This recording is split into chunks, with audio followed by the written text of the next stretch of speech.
New data from the Census Bureau shows Americans are waiting longer to get married. They're also staying married for longer. Early Show contributor Taryn Winter Brill is here with more. Nice to see you this morning. Nice to see you. Good morning to you, Erica. Well, after rising for decades, the U.S. divorce rate appears to be leveling off. And while singles may be waiting to wed, those who choose to marry appear to be in it for the long haul. Despite the recent high-profile breakups of couples like Arnold and Maria and Sandra and Jesse, divorce is actually on the decline.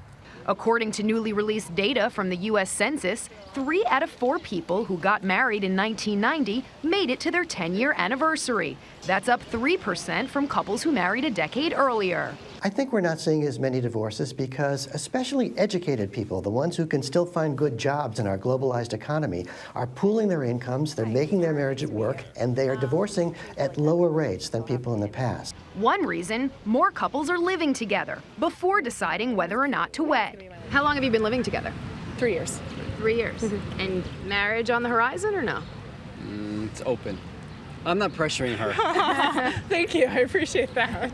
As it turns out, this couple isn't alone. The numbers show that 30% of Americans have never walked down the aisle. That's the largest percentage within the last 60 years. Do you think the number's so high because of ambition and career? I definitely think it is. And also times are changing. There's no longer pressure to start a family so young.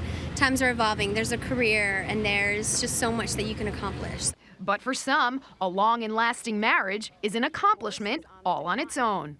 We've been married 42 years. So. 42 years. What's your secret?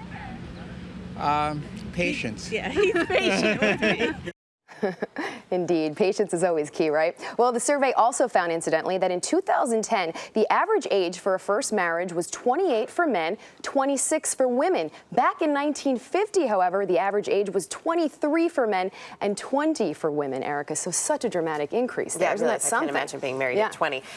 The 7-year itch actually kind of came into play here, too. Is there something behind it? Well, yeah, the old adage is alive and well. Essentially what they said is that couples who ended up getting divorced, they actually separated in the 7th year of marriage and then divorced 1 year later. So on average, according to the statistics, basically these divorced marriages are lasting about 8 years on average. Interesting stuff, Taryn. Yeah. Nice to have you with us this Thanks, morning. Erica. Thanks.